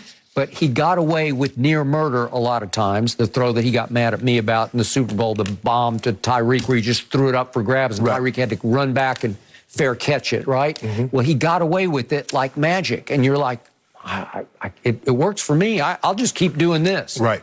You know, and I know, this is the most cutthroat league in all of professional sports. It will get you. It will get even with you. If you have a tiny little flaw, it'll turn it into a fatal flaw. That's what's starting to happen right now, shockingly, to Patrick Mahomes. And yet they're still afloat. They're doing fine because the defense has really come alive. And I know it was just Teddy Bridgewater, but I like the way the defense played. And you've been all over Sorensen, and you've been right about it. And then he picked 6s, Teddy, on a tip pass. And then Teddy got to get him on the ground. Skip, at least he threw a shoulder into it. You need to go low and try to knock it. I watched Andy Dalton stop a pick 6 yesterday by just going at the feet. Let me ask you a quick, Skip. And I'm trying to figure out what Vic Fangio. Skip, you had that great drive, and I get it. You don't want to have an 18-yard drive turn into a field goal. But now all of a sudden, you take that field goal. Teddy Bridgewater makes the stop on Sorensen. You're really right there in the ball game. Yep. You're right there, Skip. Okay. You don't have to have heroics now. And, well, we get this, and we have. He didn't olay him. He threw a shoulder into him. Okay. And then Sorensen is dancing all the way. Yes. He's kicking up his heels. Skip, you throw a shoulder into a guy that's running full speed. So if I'm running full speed one way, you throw a shoulder, all you're going to do is knock me to the left. You're not going to knock me down. Wrap the man's legs up. That's all you got to do, Teddy. That's twice you've done that. Well, the other time he didn't even try. But I don't think he tried. He didn't try hard enough. Because let me ask you a question, Skip. You throw me a pass, and I'm like, nah, I couldn't have got that one. You're going to be upset and say, bro, I need you to give me effort. Well, that's the way I look at it. If I'm a teammate, if I'm giving everything I got, I need you to give everything you got. I don't care if you're a quarterback.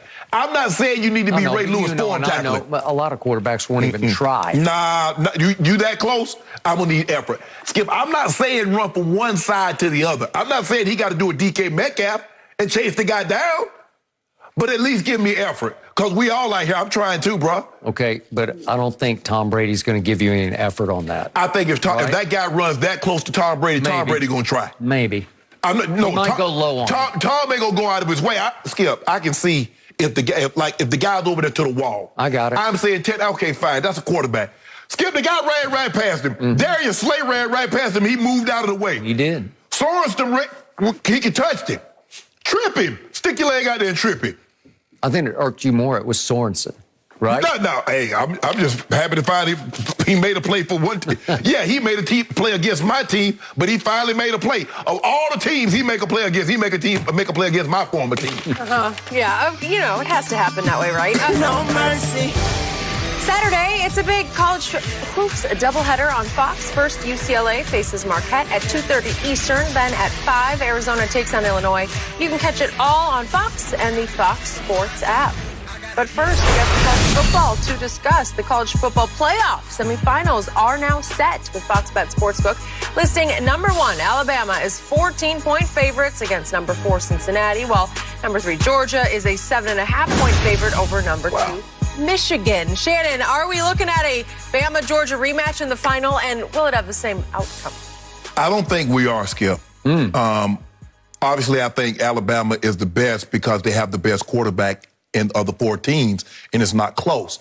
And I told you at the beginning of the year, this guy was going to win the Heisman Trophy. I told you he was the best quarterback, and old St. Nick. Old St. Nick, say it with me. He never bet against St. Nick. If you feel that way about Tom Brady, the GOAT, old St. Nick had that thing brewing for him down there in Georgia. Did he? Oh, yeah, the Crimson Tide went down to Georgia looking for a soda steal. You didn't know about that, did you, Skip? Old Charlie Daniels? I know that song. Skip, look. Alabama, I thought Alabama's offense, Georgia had never seen an offense like Alabama's. And I thought Georgia's offense was very average. Their defense had never faced an Alabama-type offense. And I told you, Skip, I said, Skip, throw the rivalry, Auburn, throw that out the window. That's on the road, Iron Bowl. You know how teams get up against their rivals. And so for me, I was like, okay, what happens? Let's just say for the sake of argument, I did pick Alabama. What happens if Alabama gets a lead, say a 10-point lead, something Georgia really hadn't faced all year? Stetson Bennett, you really like Stetson Bennett over Bryce Young. Because that's what you're taking. I'm going to take a college walk-on over a 5-star. But Georgia got a 10-point lead. Right? Yes. But, Skip, Alabama's offensive line played their best game of the season. Bryce Young, and when they did get some pressure, he was able to escape the pressure, pick up first down with his legs. He got outside the pocket, was running. They come to, and he make flips of play to the running back. He has that kind of potential. I do have, since I didn't think they'd be 14-point favorite over Cincinnati, but I did think they would be favored. I thought they'd probably be somewhere between 8 and 10. I didn't think 2 touchdowns. I'm surprised Georgia is a 7.5-point favorite over Michigan. Skip, if I thought they would be favored, I thought it would be by 3. Because considering the way Michigan has played the last 2 to 3 ball games, they've been dominant. They've been able to run the football at an extremely high level, and defensively they're playing really well. And so for me, I'm going to say Alabama and Michigan. meat for it all. Really? Yeah, I am. So your home state of Georgia team, you're picking against them already. I just don't trust Stetson Bennett. And yet, for years on the show, I've heard nothing but ridicule for old khaki pants at Michigan. And now you're going to have to cut him some slack because I think he's just wearing slacks now, right? Yeah, you see it. He done got about them khakis. Yeah. You know they were bad luck. Yeah. Interesting. Skip. Michigan's got a football team. They do. On both sides of the ball, they look like a real, live, legit football team that could beat Georgia. I agree with you because Georgia's defense, as you correctly noted on Friday, they're overrated. They were a product of a fairly mediocre schedule, including Clemson. We're about to talk about Clemson in just a second here, and they just lost their defensive coordinator to us. We'll get to that. But you happy about that? Yes, I'm very happy about that. But the point is that now back to your Roll Tide, they still gave up a lot of yards. They gave up 449 yards to Stetson Bennett, 449. They gave up 30 first downs to Stetson's offense. Yeah. Whew. They had 25 first downs. Georgia had 30. You sure about your defense? But here's the thing, though, Skip. When it was 41-17, nothing cheap, nothing deep. Okay, we'll give you those yards, but you're not getting the ball in the end zone. That was the consensus #1 defense. They averaged giving up less than 7 points a game. 6.9. And Bama went and got 41 in the blink of an eye. And it lost Mechie. I will give you this. Bryce Young is the runaway Heisman winner at this point, even though with seconds to go in the Iron Bowl, he had scored a grand total of 3 points. And for the whole game, he was under 50% completions. But he threw the pass of the year to save the game and force the overtimes. And I give him that. And he was spectacular against the #1 ranked scoring defense with 421 yards and 3 touchdowns. He also ran it 3 times for 40 more yards. And here's what gets me about this little man. He's a little man. I don't know if he's 6 feet tall. I'm not sure about it. I would say 5'10-ish, 5'11-ish. Okay. 185, 190 maybe? They lift him at 6 feet, 190, but it's probably overstated, okay? He has got a whip of a huge arm. Big arm. Little man, huge arm. I'm not sure how he's going to project to National Football League standards because he is going to be undersized. That one he threw to Williams, Skip, on the stutter move, the double move he got it. It was beautiful. He's got a great deep ball arm and great feel and touch for it. And he can escape in the pocket and he can escape and beat you downfield if you let him. But you just mentioned it. Jameson Williams came back and was the star of the game. Remember, he got the targeting call against Auburn. I got it. But he came back and he laid it on Georgia. And poor John Mechie, who has been, 1A, not #1 receiver. Because he stepped up big against Auburn when I'm Williams pretty sure he tore his ACL. Yeah. I'm pretty sure he's gone. So those are 2,000-yard receivers who made each other better because you can't, it's hard to double. You have to choose your, pick your poison. Well, little Slade Bolden has 333 yards receiving, and now he's your #2. Do you love that? No, I don't love that. I think one of those 5-star receivers. Cincinnati, I think they can get by Cincinnati. I'm not even sure they can cover it. Cincinnati's legit. Every time I watch them, they look legit. But I think their running back is a transfer from Alabama. He is. That is correct. But is it possible that Michigan could get by Georgia, which I think they can? I'm also shocked by that point spread of 6.5. 7.5. I mean, 7.5. And yet, if Michigan gets to Bama, do you think it's Roll Tide? You sure they're not starting to roll themselves? But the question is, Skip. They beat Iowa, and Iowa's not very good. But they beat them 42-3. But let me ask you this, Skip. Do you believe Michigan will be able to run the ball on Georgia like they've been able to run the ball on Ohio State, like they were able to run the ball on Iowa? That's the thing. Can you run? Because you're going to have to. I don't believe Stetson Bennett can. Because you're going to try to run the football. Williams threw it. Bryce Young threw the ball. He did. Over the top of their heads. He did. I think that was the most surprising thing, Skip, because Georgia's defense, they sacked the quarterback. I want to know one thing, Skip. You need to tell me this. How can Will Anderson Jr. lead the nation in sacks, has 32.5 tackle for losses, which is 10 more than the next closest, and not get any mention for National Defensive Player of the Year? How is that possible? I don't know. It's a good question. Did they not watch Alabama play? It's because they lost to Texas A&M at A&M, and it was close. It was 41-38. But Texas A&M, with its backup quarterback, hung 41 on Will's defense. Yes. I think that was the end of him in that conversation. Skip, everybody's had a bad game. But that 15.5 sack leading the nation. Skip, that's not leading the nation at some little locals. That's Bama. That's the SEC. 32 tackles for losses? Yep. I got you. But you know, St. Nick had a Skip. At some point in time, you got to admit it. Just admit it. Just admit it. He the greatest college football coach ever. Just go ahead. If you say it with me slowly, it won't hurt nearly as bad. Bud Wilkinson. No, ain't no Bud. Next. St. Nick. You love it around here. Okay, all right. Good stuff for you guys there. We got to talk about Oklahoma as well. They did miss out on the college football playoff, but still made waves yesterday, hiring Clemson DC Brent Venables to be their new head coach, replacing Lincoln Riley, who took the USC job just last week. So, Shannon, how will Venables do as Riley's replacement at Oklahoma? If they were staying in the Big 12, I think he would be great. The question is, you know how this works in the SEC, Skip. You're Vanderbilt, and although you're not a power football team, you know in order to compete, you better get a bunch of 4- and 5-star guys. Georgia, Alabama, LSU. Florida. So now, Brent Venables, he just can't go say, I'm trying to get a D lineman. I'm trying to get a linebacker. I'm trying to get a corner. You got to go recruit some running backs. You got to go recruit some quarterbacks, some wide receivers. Can he get that done? Coach Saban can go in anybody's house, any mom, any dad, any grandma's house, sit down. That's Nick Saban.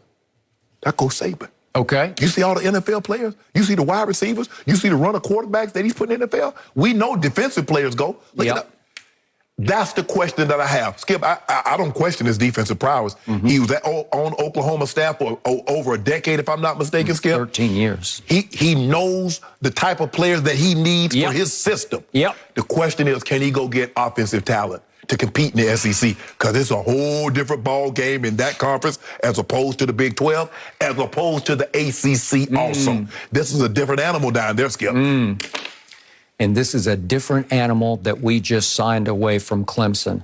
Finally, I have some defense.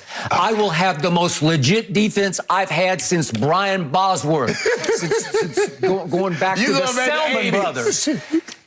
This man is energy personified. What I never liked about stinking Lincoln was he was just so low key. And they recruit, remember, he inherited. He did not go recruit Baker Mayfield. He didn't recruit Kyler Murray. They came while he was the coordinator, but he was not the head coach. They came for him. Okay. How he the coordinator? That's not. I think you're revising history a little bit there. But then Jalen Hurts came because those guys had just won back-to-back Heismans. So let's not go too far with recruiting just yet, shall we?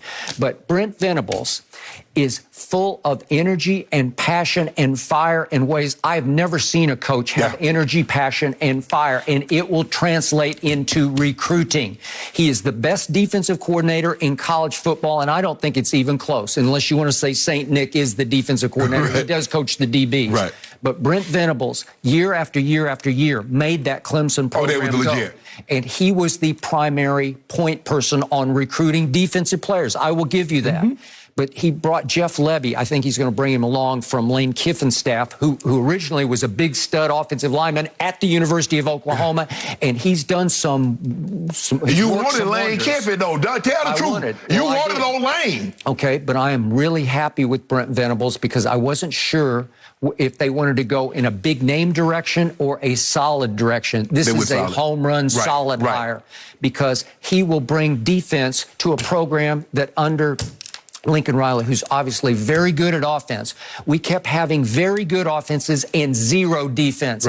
Pathetic, humiliating, embarrassing defenses that went to the 3 straight semifinals and gave up 54 to Georgia and 45 to St. Nick and 63 to Joe Burrow and LSU, and they were mismatches from the start where you just couldn't stop them from scoring. Well, that's about to change because all of a sudden, this is legit times 10, where the focus will be on defense, and as we segue to the SEC, you still have to have a semblance of defense. I think in the end, Alabama wins with defense, right? But the thing is, Skip, you remember when Coach Saban used to be a guy where, you know what, we're going to run it 3 yards in a cloud of dust. and we're going to play great defense. And then he saw those teams that were getting those quarterbacks. Yep. He saw the Johnny Manziels. He saw those other Cam Newtons. Hold on.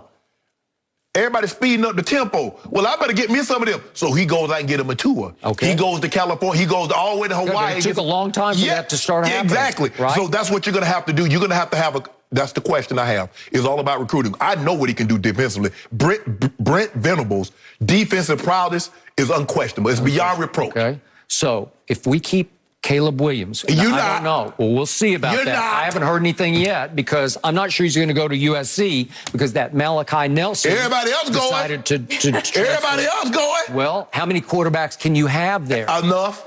If Caleb Williams stays at Oklahoma, you are in trouble. No, you are in trouble. We got 2 more years of him. You know what we got? Maybe 3. Guess what? We got another year of BY. Bryce Young. Hey, we got another year here. Well, Caleb was on his way to winning the Heisman until Lincoln. He wasn't going to win no Heisman. I spent some time with Coach Stoops. Everybody was saying that. All the top announcers were saying that. Yeah, Coach Stoops told me, he wouldn't tell me the hire exactly, but he said, I feel really good about the direction of this. And after this decision was made, I hear that the fan base, the Sooner fan base, is very united about this decision and really excited. So it's a good day to be a Sooner fan all around. And if Skip's happy, that's a good sign too, guys. We also do need Jenny, you shared some very important news this weekend. You with your college football family, and the Undisputed family did not want to be left out. Jenny, in the spring, her and her husband, Matt, are going to have a baby girl.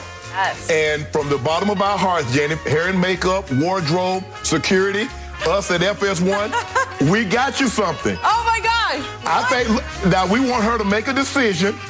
You either team GOAT James or team MJ. I have to make the decision right now? Oh, wow, this is a hard decision. I mean, I think we got to go future of the direction here, and I'm going Toon Squad. You got to do it. You know what? I want LeBron to be on my side moving forward. Thank you so much, Jenny. Now, I'm gonna say this, Jenny. I'm very excited to be. I'm gonna really be an uncle for real. I'm about to be uncle for real. Now, I don't know what she's gonna say first. I don't know if it's gonna be mama or dad. But right after that, it's gonna be uncle and go yard, because we gonna make sure baby girl be going to the next out and go yard, and Uncle Shannon gonna come through in the clutch for her. So congratulations again, Jenny and Matt. Wow. All I know, what an epic announcement on national TV coming out of halftime by the great Gus Johnson. Yes. When he makes an announcement, it's an announcement. Yeah. Gus was very excited to share the news, and me too. And guys, I really appreciate it. This is adorable. I mean, I'm starting the collection. Thank you very Sneakerhead, baby sneakerhead out. Thank you. I've heard a lot of LeBron MJ debates over the last couple of years. So, yeah, she'll be ready. She'll have plenty of opinions right away. No mercy. We all know LeBron was fined for a recent celebration he did after making a 3 against the Pacers, and Kareem Abdul-Jabbar wasn't pleased by it either. On his YouTube channel, the Lakers legend said, quote, "Why do you need to do a stupid, childish dance and disrespect the other team on the court? It doesn't make sense. Goats don't dance." Shannon, how surprised were you that Kareem criticized LeBron pretty intensely here? I'm not surprised at all, because this is Kareem. Kareem come from an era. He was brought up under Coach Wooden that Skip, everything was about respect for your opponent. You did what you're supposed to do. You won the ball game. You shook your opponent's hand. You didn't show the opponent up, and you moved on to the next game. Skip, I remember Magic Johnson's first game. If I'm not mistaken, it was the very first game of his career. Kareem hit a sky hook to win the game. Magic Johnson runs and jumps in his arm and just hugging it. We won. He said, bruh, we got 81 more games to go. Let that go. That's how he is, Skip. He came from an era was winning was enough. It wasn't about look at me, Skip. It wasn't no holding no poles. It wasn't no rocking no baby. It wasn't no he's too little for me. There was none of that. Skip, Kareem is the old guy. Get y'all butt off my yard, kid. It bothers me a lot. I don't say it, Skip. When I see a guy break up a pass and he stands there and folds his arm, I thought that's what you were supposed to do. Or a guy catches a touchdown and he gets a first down. I thought that's what you were supposed to do. But this is a different era now, Skip. Guys celebrate everything. Things that used to be routine and mundane is celebrated. And that's just the era we in, Kareem. But I am not surprised Kareem said this, because Kareem is old school, where winning was enough and you didn't show up the opponent. But that's no longer the case, Kareem. I'm sorry. I am completely and utterly shocked by this. And I think you're missing the bigger point of this. Kareem is sending a message that LeBron is not one of us. This is an us thing. No, he said goats don't dance. Okay, goats don't dance. So right. He's disqualifying him from the GOAT, but he's also disqualifying him from being a Laker for life, like a legend, because this is about Kareem and Magic and James Worthy and Byron Scott and Kobe Bryant and Shaquille O'Neal. Those are Lakers for life. And he's basically disqualifying LeBron with this by saying, why do you need to do a stupid, childish dance? Yeah. Usually Laker legends protect their own. They're all for one and one for all. And to break out of that mold and take this kind of a public shot at LeBron was completely shocking to me. The way I look at it, Skip, is that he's saying that type of behavior should be beyond someone of your stature. But what Kareem is not looking at the time in which we're playing, where guys didn't, when the let's go, the running, quarterbacks didn't do that. Quarterbacks didn't do that with Tom Brady. You go back and look at the film. There was no quarterback running from one end zone to the other. There was only Jim McMahon. Skip was headbutt. You were Jim McMahon used to headbutt the offensive lineman. But prior to that, it's called evolution. Things change, Kareem. And I'm not saying that it's changing for the better, but I'm just saying you're going to be really disgruntled and you'll be a really grumpy old man if you don't adapt to the times, which I have. Skip, there's a lot of things that I see in football that just annoy the hell out of me. But I just understand, Shannon, it's not when you played. It's a different time. Just get on board and let these young fellas do what they do. Okay, well, obviously, LeBron was outraged that the league dared to suspend him for one game and then to fine him for his language that he used when he took shots at the league after said game at Indiana. So it's just the Pacers. They were 8-13 at this point, and he's going Sam Cassell, as Kareem called it, the big balls dance. Yeah. It's because LeBron was angry with the league. He was overacting, to me, out of spite for the league. But Kareem will have none of that. No. Kareem is saying that's not what Laker legends do. Skip, you know Kareem. Kareem was at the summit in '67. Was he? Kareem is different. Kareem might be different than any other athlete, other than because he was there, like when Ali to show support for the Ali, he was there. There are a lot of people like, okay, but he's been this. Kareem was a 19-year-old there. Everybody else was grown men, Skip. Here's a teenager at this place. Okay. So he looks at things differently than how even I look at it. And I've been able to, like, Shannon, it is what it is. Skip, it annoys me. Okay. A guy breaks up a pass. Picture, I'm going little. This is Laker on Laker. Skip, so if I criticize somebody from the Broncos, I'm not allowed to criticize somebody from the Broncos? Well, you can if you want. I don't know. That's your choice. I would. Yeah. If it's warranted, absolutely. But you're not exactly the Kareem of the Broncos. No, but nobody's beyond reproach. No mercy. The Patriots are aiming for their 7th straight win as they take on the Bills tonight. A victory for New England would give them a half-game lead for the AFC's top seed with a month left on the schedule, while Buffalo could retake the division lead if they come out on top. So what a matchup here. Shannon, who you got? Who wins? MJ10. Yeah, you know that when he go by, Scary. Ain't that when he go by? Next Jordan. It's the MJ10. It's the MJ10 method. Really? That's what I'm on right now. Really? The MJ10 method. Sure am. Yeah, I knew you were on something today, but I didn't know what. Yeah, I'm gonna take the Patriots. The last, say, 6 weeks, they've had the best offense and best defense in football. They do a great job of taking the ball away. Mac Jones do a great job of protecting the football. They don't put him in harm's way much. They'll run the football, and then when he needs to make clutch, big throws, he's been able to do that. So with that being said, I'm going to take them on the road tonight. I think they do a great job of confusing Josh Allen, and they win a very close ball game in Buffalo. Okay, what do we know about the Patriots? They fell to 2-4 when my Cowboys left town with a walk-off overtime victory, and they had lost all 4 of their first 4 home games, right? Yeah. So they've reeled off 6 straight wins. They beat the Jets. They won at the Chargers. Cowboys won at the Chargers. They won at Carolina. Okay, beat the Browns with a beat-up Baker. At Atlanta, you dismissed that. Oh, right? now we dismissing Atlanta. And then the Titans without Derrick Henry or A.J. Brown. So it's like, okay, now show me something. This would show me something. I'm with you. Buffalo has had 3 big stinkers this year that make them impossible to figure because they lost to Pittsburgh at home, but they lost 9-6 at Jacksonville, and then the Colts just went in there and shredded them 41-15. I believe they bounce back tonight. It's going to be cold with high wind, like 25-mile-an-hour wind. This is a Josh Allen game. This is why they picked him to throw the ball through this kind of wind and cold. I still say low scoring. I'm going to go 18-14 home team. Mac Jones. Yeah. You picking against you? Are you picking against Coach Belichick? Mm-hmm. There's 2 people I don't bet against. Yep. Coach Tom Belichick Brady. and St. Nick. Really? I don't pick against those guys' teams. Really? No. Is that right? Well, you should have been picking against Belichick last year, right?